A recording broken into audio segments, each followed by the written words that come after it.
Take your Bibles and turn to John chapter 16, really. Chapter 16.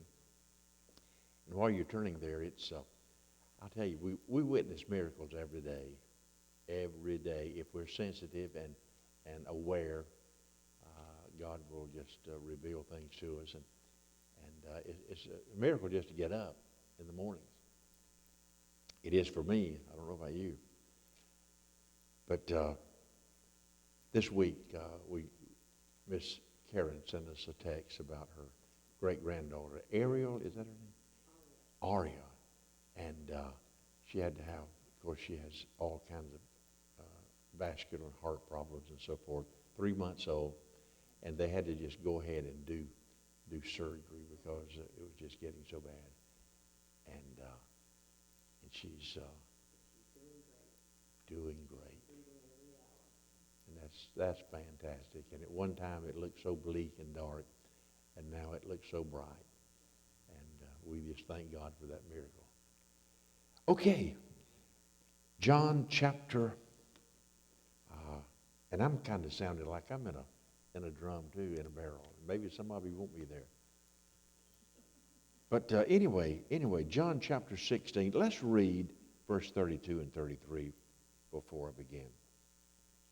Jesus said, "Behold, the hour comes, yea, and is now come, that ye shall be scattered, every man to his own, and shall leave me alone. And yet I'm not alone, because the Father is with me. These things I've spoken unto you, that in me you might have peace. In the world you have tribulation, but be of good cheer. I've overcome the world." You know, I often think of, I guess God has just made me sensitive to people.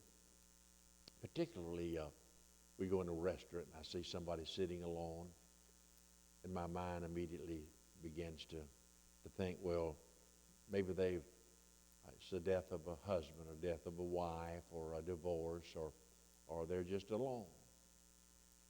And you look at people's faces, and they look so lonely.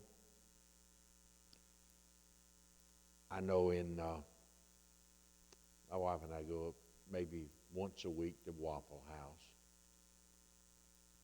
And there's an old man that goes in there every time that we're there, and he told me that I go every day.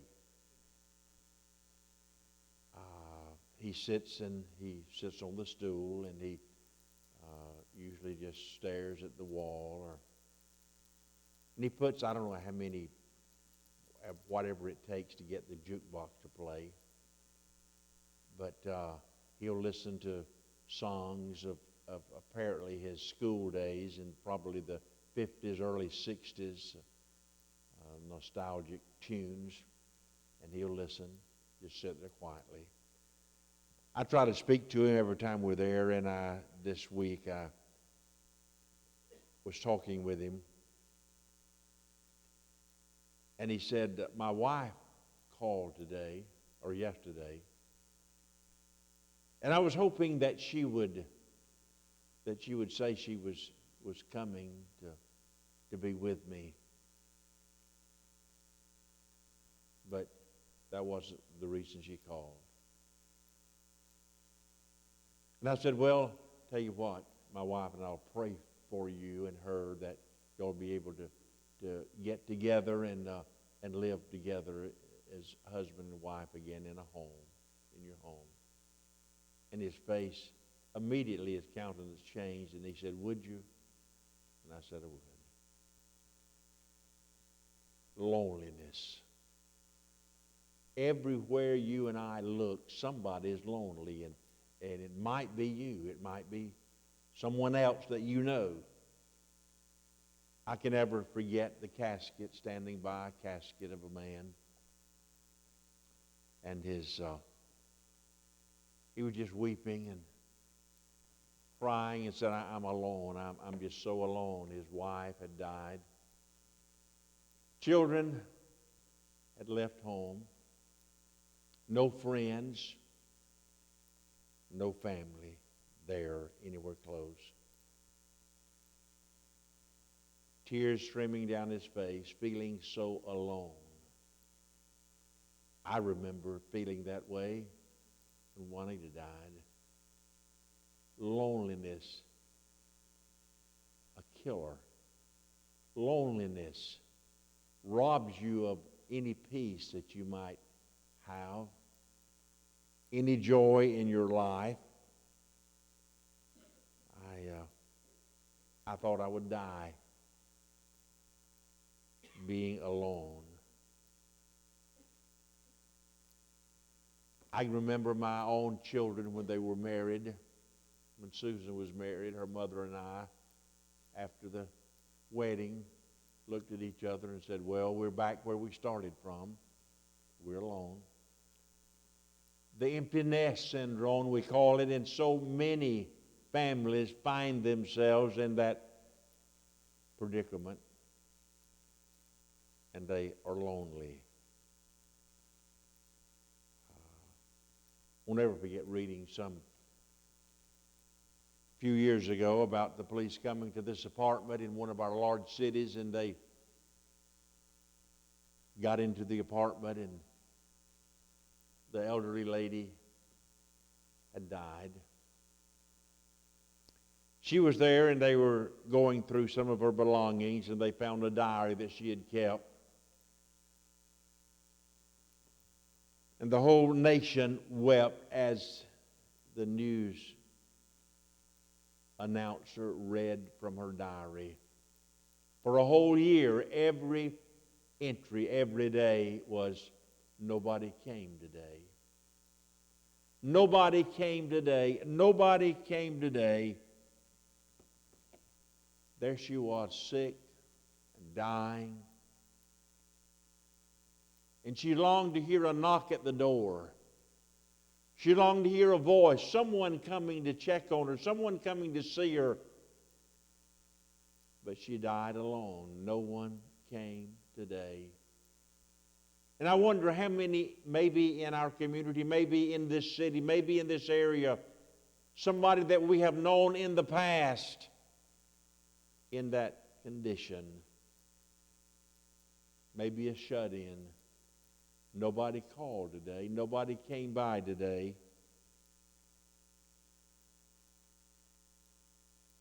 So many divorces in our country.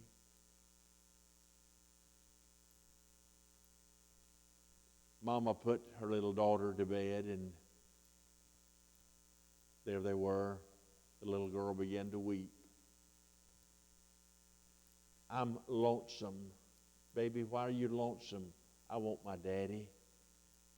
I want my daddy to be here.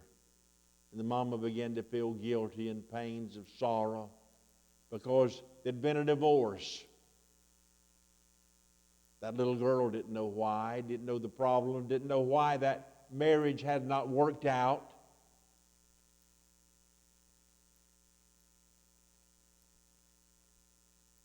But she was so lonely, wanting her daddy.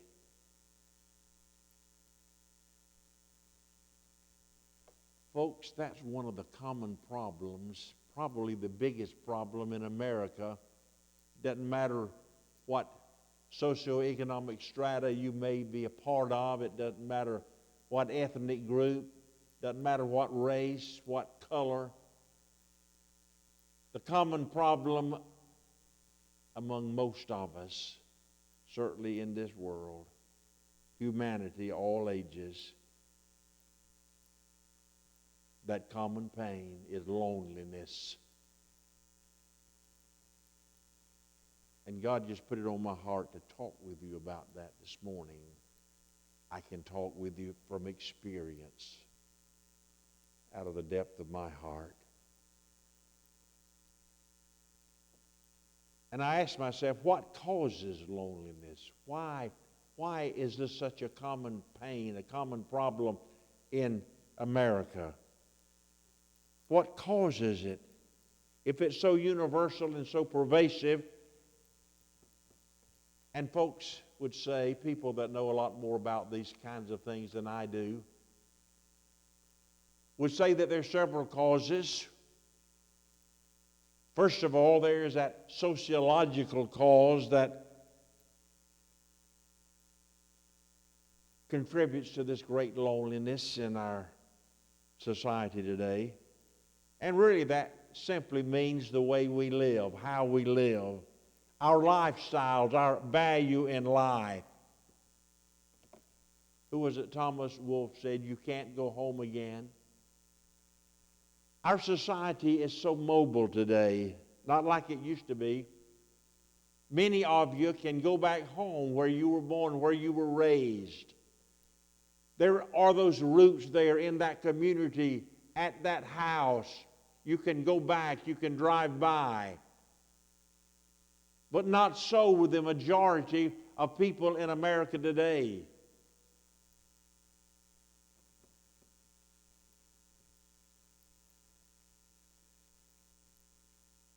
You know, I think of so many people who've moved. I think they tell us that at least the average family in America moves over 14 times in their lifetime. The average school, many schools, some schools will have a 50% turnover because of this mobility. And they're the kids, changed, uprooted, moved about. And what does that do for them? How does that affect them? It means that we have no roots today, folks. It means that there are no attachments. There's no safe, secure place like many of you had and many of you have, and you afforded that for your children. Loneliness comes as a result of these kinds of things.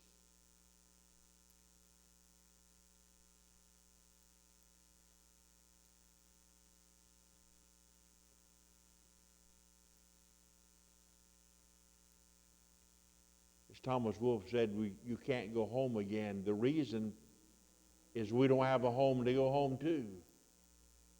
We don't have anywhere to go back to.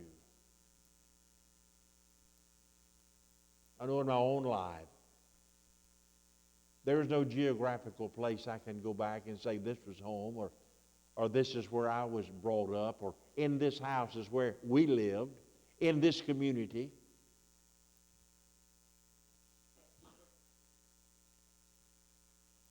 And then the second cause of loneliness, not only sociological causes, but there are circumstantial causes, things that you have no control over. Things like death. Death comes and removes a husband or a wife from that family. And if it hasn't happened to you already, sooner or later, somebody's going to die. And it's going to leave somebody lonely and alone. If you haven't experienced that, you will, sooner or later. Somebody will. There's that cause of loneliness we call divorce.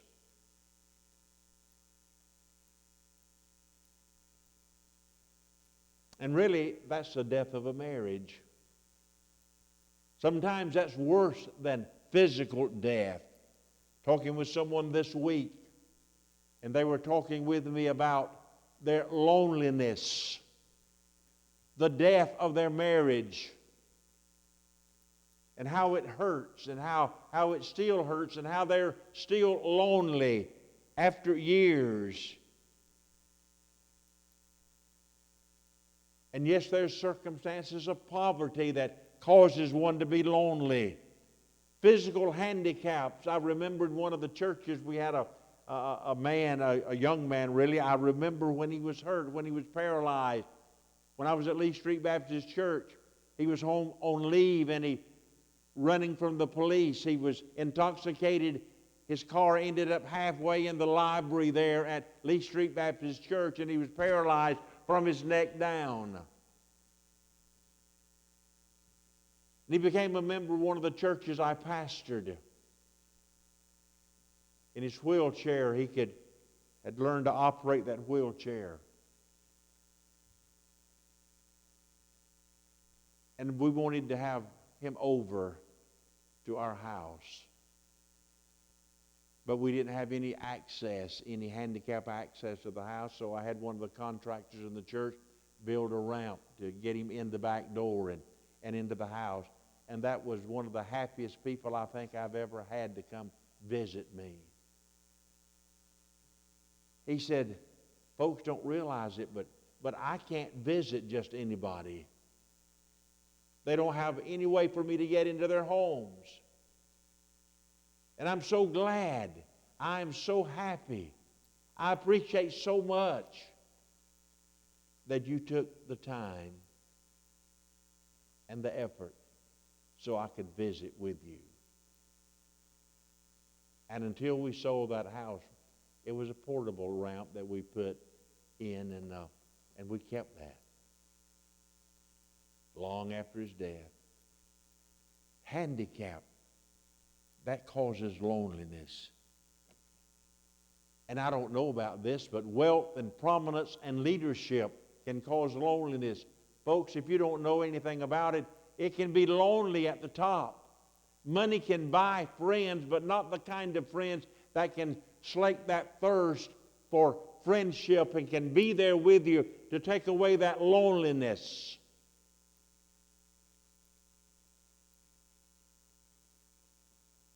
And then there's a third cause, and that cause is conditions within our own heart. Our own failures, our own sin, our own selfishness, our own pride, our own attitude, our own arrogance, self-sufficiency. Things inside of our heart. And out of that sin comes that sense of loneliness and alienation.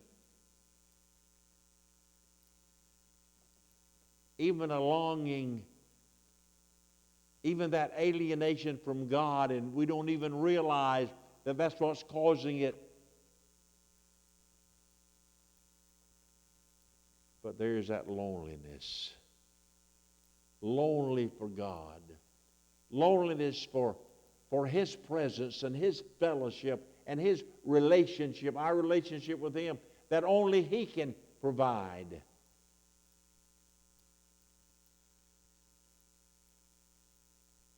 Well, that's the situation, and it seems like a hopeless situation, doesn't it? But what do we do about it? What can we do about loneliness? How can we cope with loneliness? Well, I'll tell you, there's some wrong ways to cope with it. I've had my share of that. Maybe you have too. One way to handle loneliness is simply by just anesthetize yourself. Vaccinate yourself seemingly against loneliness. But you see, that won't work. We live in a generation where we can't stand pain. We can't stand to hurt at all. And if we have any kind of pain, we'll run to the doctor, run to the hospital. And I want to be rid of this pain. I want it over now. Give me a shot. Forget the pills.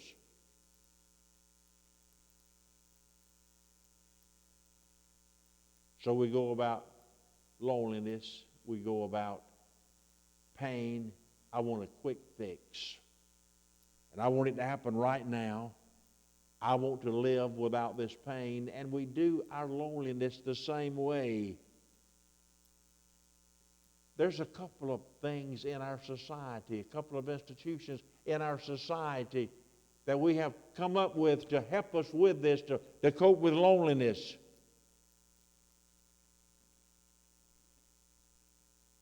And one of them we call the neighborhood bar. It really sounds better when we say the neighborhood lounge. Folks, that bar is filled with a lot of people who particularly don't care anything about drinking. They're not there just to drink. They're there because they're looking for somebody to talk with, somebody to listen to them. And they sit on that stool and they talk to the person next to them, or maybe to the bartender, and they talk, and the more they talk, the more they drink, And the more they drink, the more their pain is dulled and their loneliness goes away. And they get too familiar with that person that's sitting next to them. And before you know it, guess what? And the tragedy is, when it all wears off, they're right back where they started from, except just a little bit worse. They've used a crutch to solve their problems, and it has not solved one little thing. And one of the tragedies is they've just been exploited. And this institution that's called the bar has exploited them and their loneliness and made money off of it.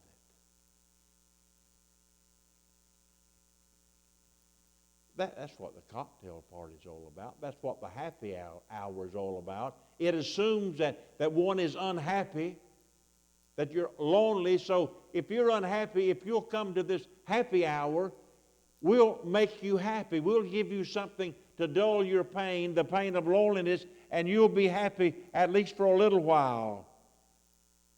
And if you drink enough, the pain will go away, and you'll find that you're happy for a little while.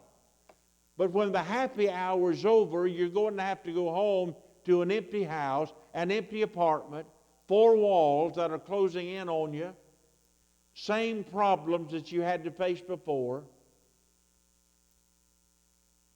and you haven't solved one thing. That's the destructive way to handle loneliness, and a lot of folks are going that direction. Another way you can handle it is by running away from it. Just deny it. Why, I'm not lonely. And a lot of folks do this. They cram and pack their lives so full of activities. And they feel like if I can get involved in enough and do enough things, then I won't have to think about it, and I can forget about how lonely I am. And I see folks like that day after day after day. No quiet time. They have to have the radio blaring. They've got to be doing something or they're miserable. And they're trying to get rid of their loneliness by doing so much. I've seen churches this way. I've pastored churches this way. We have to do everything all the time, every day, meetings every night, do this, do that, children's activities, youth activities, all of these on and on and on and on. This ball game, this church league, that church league, and we go on, and instead of bringing the families together, we separate them. Even with our contemporary and our traditional services, we separate our families. It used to be that we would go to, you may not be together during the week, but on Sundays, the family got together and went to church. Didn't even have a nursery. I'm not talking against nursery, but we were together in church as a family. But not today. Children don't want to be in the, quote, traditional service. Youth don't. Young people don't. Adults don't want to be in the contemporary service, the older folks. So we're separated. And in churches, we legitimize it by saying, this is ministry. I'm not saying all churches are doing that, but so many are. Run, and we're still lonely at the end of the day.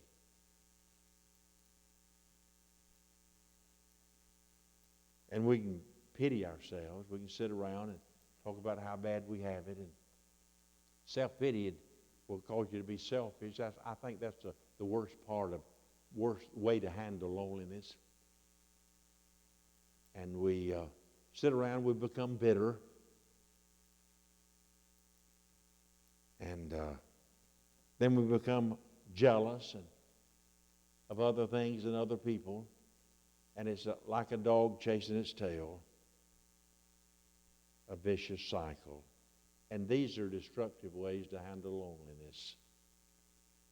But, folks, we have to have a power, a person, something, someone beyond our own finite abilities and strength to help us, to get us to be able to live and cope with our loneliness. And there's some right ways to cope with loneliness, and let me just share those briefly with you. I can't share everything with you, but I can share a few, some positive, constructive ways to handle loneliness. First of all, I think we have to accept our loneliness. Loneliness really, to a large degree, is a part, really, of life. We're created with a void in our lives, with a loneliness, if you will, in our lives. The very nature of our creation is that God made us to be alone sometimes. Some things we have to do alone. Nobody else can do them for us. We have to be born alone. We have to die alone. We have to confess our sins alone. Now, we don't have to be alone to do those things, but nobody can confess Christ for you. Nobody can accept Him for you.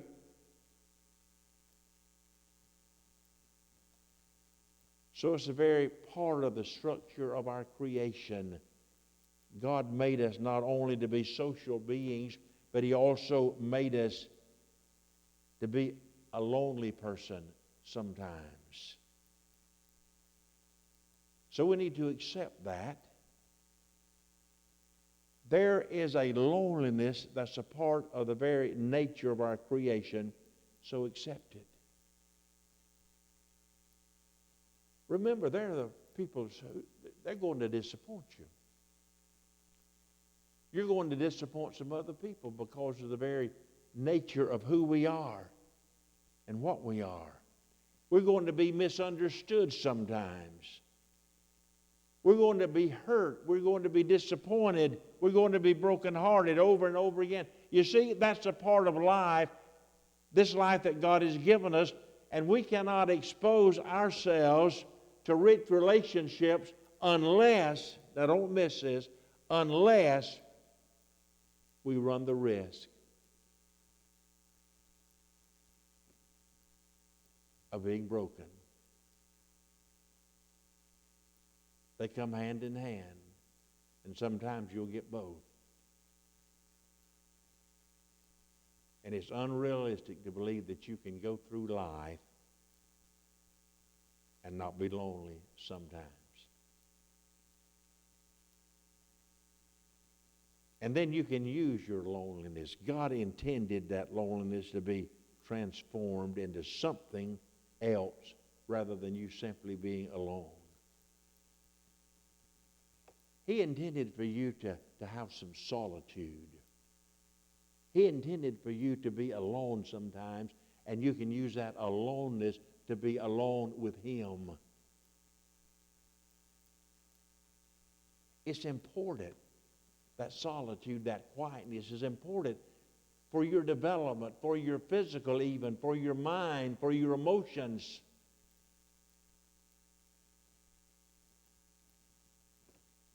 One of the most distressing things that I see is that some people never want to be alone.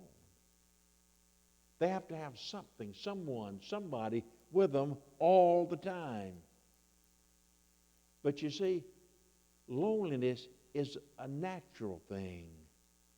Being alone is a natural thing, I should say, not loneliness, but being alone is a natural thing.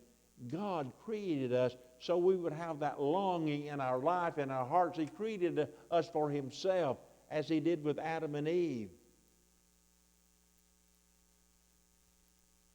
And He doesn't want us to be in the crowds all the time.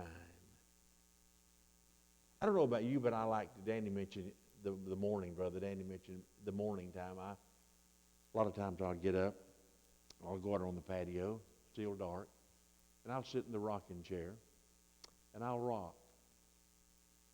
And I usher in with the birds and all the other animals that we have in our yard. Some we want, some we don't want. We'll give y'all some squirrels if you want any. But I sit there and sometimes I'll sit in the swing and I'll look out through the trees and I contemplate, I plan, I think. Mostly I just reminisce and think about how it used to be. That's when you know you're getting old.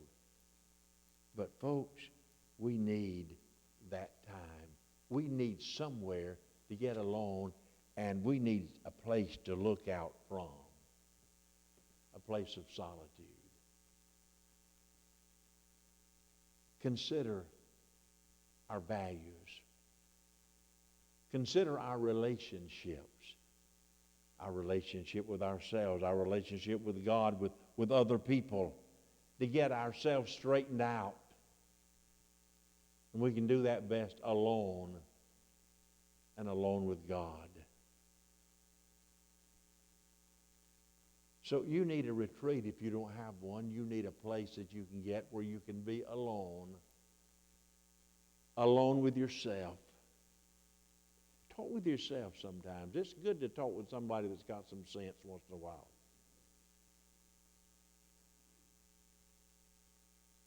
Talk to God. Just think. Reminisce. Consider.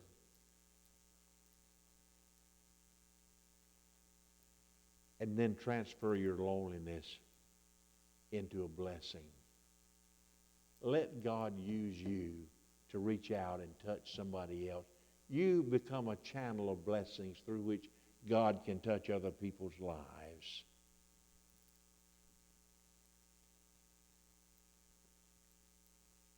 And sometimes the best way to do that,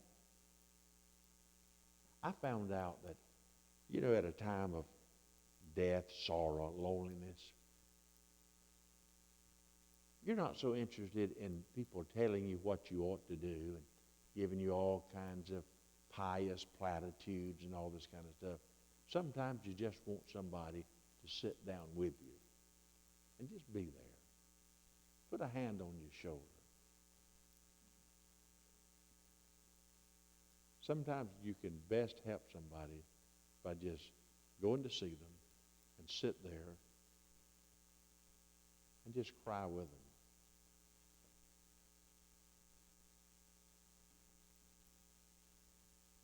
And it's an old saying, sometimes overused, but really and truly, particularly lonely people, they don't care how much you know until they know how much you care.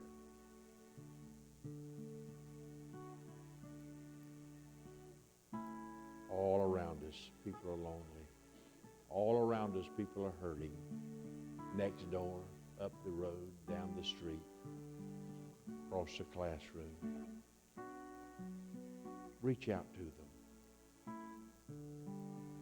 Let them know that you care.